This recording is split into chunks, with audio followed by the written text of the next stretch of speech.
Hello YouTube, this is Exodus 2.0. Welcome to my channel. My channel is named Exodus 2.0 because I believe as a culture we need a second Exodus out of the new Egypt, which is built and based on lies. This new Egypt is built on the 7 deadly sins: pride, greed, wrath, lust, envy, gluttony, sloth. Now any sin is deadly, but these particular sins are prevalent in our society that is dominated by materialism and self-centeredness and wants over actual needs. I personally feel the problem with our society is a lack of reverence for God, and number two, no real sense of appreciation among the majority of the population. We show appreciation usually in just empty words. No real action is usually behind the fake appreciation. As the saying goes, talk is cheap.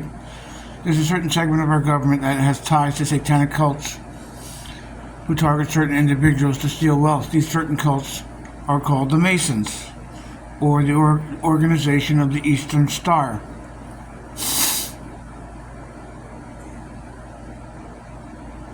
This is where my story begins. I was born in the mid-60s to a large family of 10. Growing up, I never felt like I belonged. None of my siblings were anything like me. I was the over-emotional fat kid who it didn't take much to make me cry. I was extremely sensitive to what I perceived to be injustice. The general perception of me was I was easily taken advantage of or gullible. My father was something of a showman, the type who would always take center stage, the man who would lead the spring and winter musical concerts or events at the local school. Unfortunately for me, I was blessed with some voice talent. It's unfortunate because I never craved the spotlight.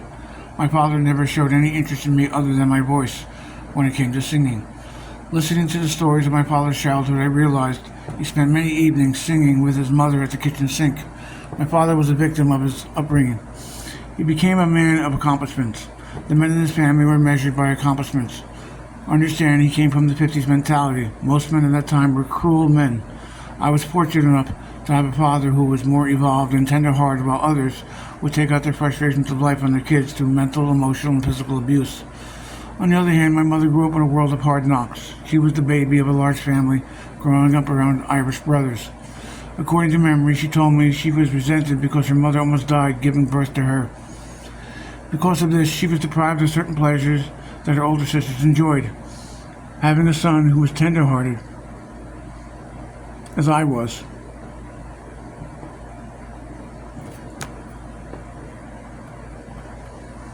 scared her based on experience. She didn't want the world to chew up her son and spit him out.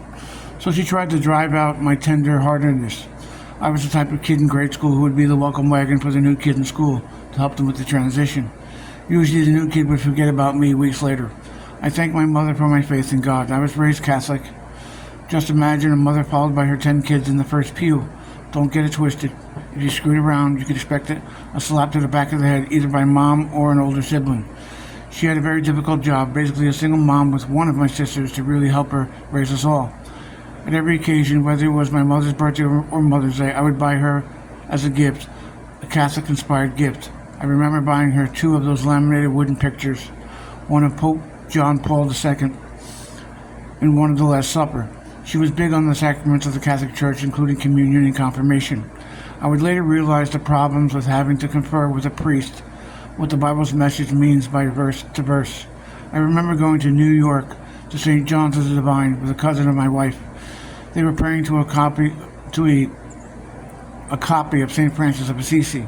In my ignorance of Catholic worship, I slapped his shoulder asking who was the mannequin. I understand it was very disrespectful, but still foolish to direct worship to an artificial resemblance of a so-called saint. Yes, my father was around but wasn't as a teenager. I wasn't really interested in women per se. I preferred to ponder the big questions of life. It got so bad that the people I hung around nicknamed me the philosopher. I would be pacing among the headstones of the local cemetery, working things out in my head. Yes, we did hang out at a cemetery at night. We also played football there too. I appreciated the cemetery. Every year during Christmas season, they would set up a high-quality representation of the manger scene of Christ's birth.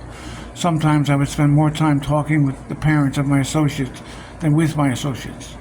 I had a close relationship with what is now my stepbrother John, who we shared a room probably for about 17 years. Despite all the fighting between us, and yes, physically he was my best friend for a long time, we spent several years working together. I quickly realized many people, especially his friends, resented the closeness John and I shared. These individuals hated me. It took a certain amount of effort and time for me to explain to John what his friends were all about. I miss him since his passing at the age of 53. He was and is a good soul. It may sound strange that a stepbrother could be a best friend. My only regret, I couldn't reveal to him the truth of God, that he would place his faith in the Lord Jesus Christ before his passing. I eventually got older and married because I thought that's what was expected of me. Growing up in New Jersey, I didn't realize all the other denominations there were. In Catholicism, you never heard about Protestants or Methodists on the East Coast. I only ever knew about Catholics and Jews. My in-laws were on the verge of losing their house. Being as loyal as I am, I had to intervene, taking on the responsibility of others. This was right after I got married. In all humility and respect, my father-in-law was a tragic figure in life. His name was Ray. Ray, no matter what he faced, he always put a positive impression on his situation. At his job, they first cut his overtime, then his hours, despite how he was the creative mind in developing plans to complete complex projects at work. The work that he performed was building electric motors for government military contracts. I wanted to do whatever I could to help him out. Unfortunately, I was used by others. They took advantage of me.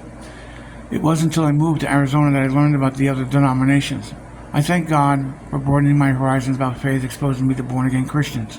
Despite what other haters have lied about me, saying that I'm lazy, I've always been a hard worker. I developed a fascination for the hard workers of the past who built this nation, just wanting to do my part. Several times over the course of my life, I've worked 2 full-time jobs averaging 80 hours a week, even at the age of 56. When I came to Arizona, I went to work for a garbage company. An unfortunate accident happened. I was scheduled to do a larger route. I left the yard without the helper because I knew he had no experience. I was called back to pick him up. He didn't understand how he was expected to work. These garbage men were ex-military. We're talking hard Marines, Army. I was called back to pick him up. He didn't understand how he was expected to work. These garbage men were ex-military. It was expected to be running non-stop till finish.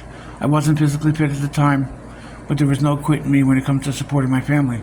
During the course of the day, the helper was using a lift to dump each can, but the normal procedure was to dump each can by hand because it's faster. Eventually, he broke the lift and had to call a mechanic. So we are already hours behind, so we come to a stop. I get out to help to dump the cans. The customer hands the helper some gospel tracts.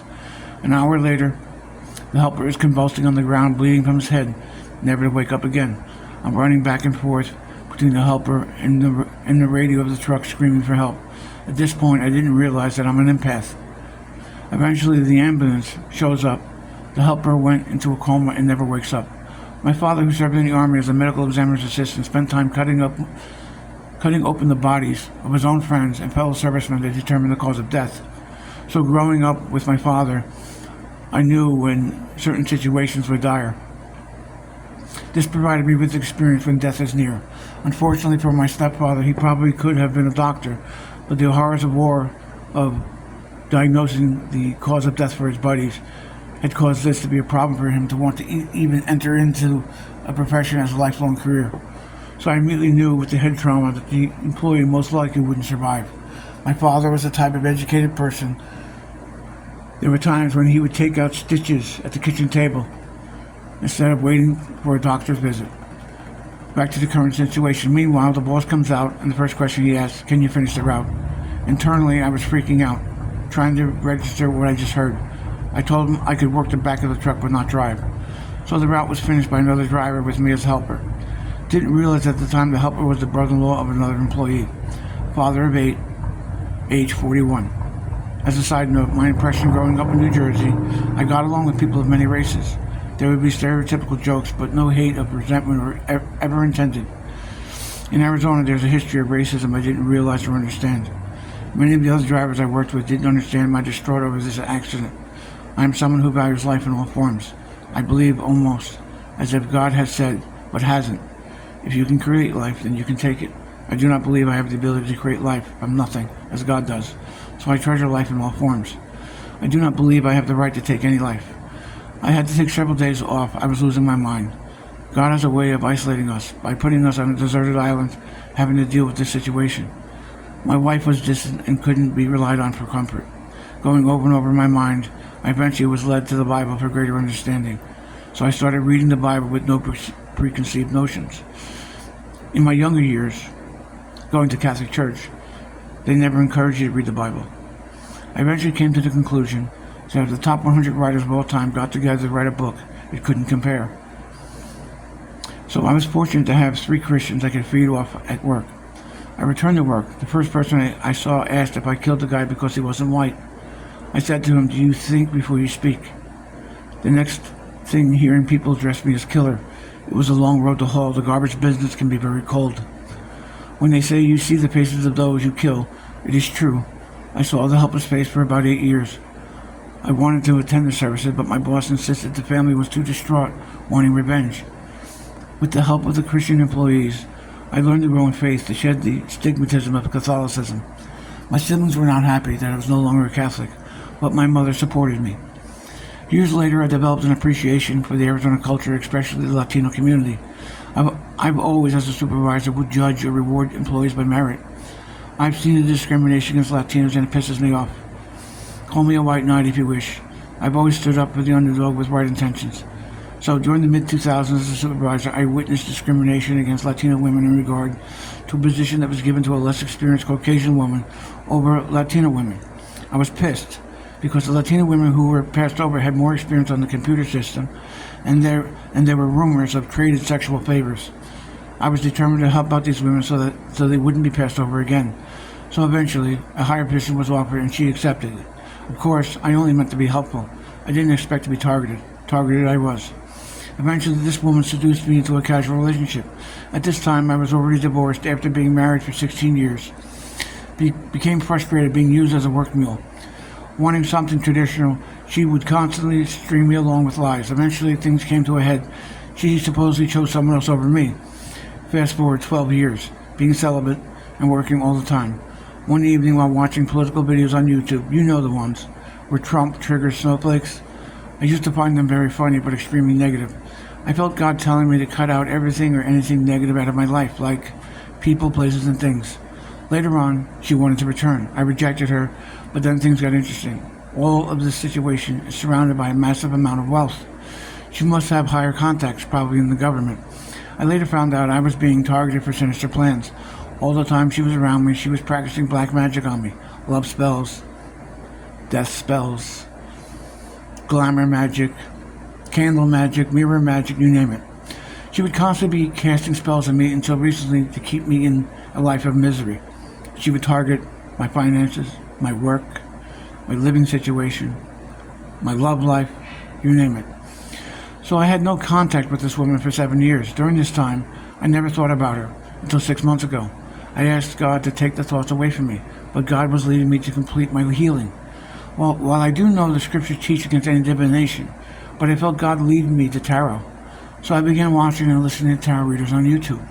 I came to the conclusion that not only is this ex working against me, but an entire community. This led me to believe my origins were not accurate. My origins are not what they appear to have been.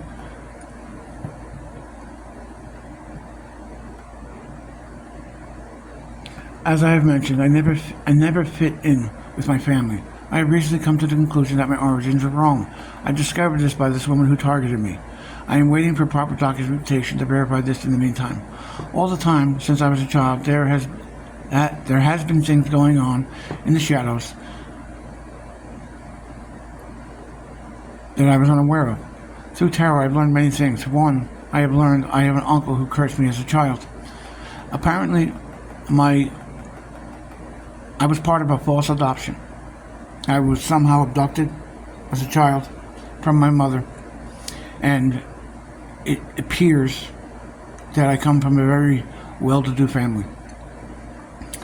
So who would curse a child? Well, apparently my real family were either good or evil spiritualists. My uncle was envious because my grandparents left me a huge fortune that he wanted. Apparently, I was discarded as a child. I was possibly sex trafficked or a victim of some trauma. The government stepped in to make a forced adoption to my guardians that no one would question from such a large family. Supposedly, my guardians were compensated to raise me, that I didn't know about. It was probably a substantial amount. My mother had a huge bunch of people keeping an eye on me all the time. Apparently, the woman who targeted me has been doing so since I was in my 20s. I discovered that I was supposed to receive this stolen inheritance when I was 17. It's a good thing it's probably a good thing I didn't, because at 17 I probably would have been spending money like a drunken sailor. Opposing forces were doing something to delay this. When I arrived in Arizona, this woman got busy targeting me. Later on, I discovered she was involved in a satanic cult affiliated with the Organization of the Eastern Star. The Eastern Star is a female recruiting arm of the Freemasons, much like what it appeared to me, much like how the women of the Mormon Church use their sexual advances to attract men to the faith. This woman and her husband, officially the coders of Tucson, were the leaders of this cult locally.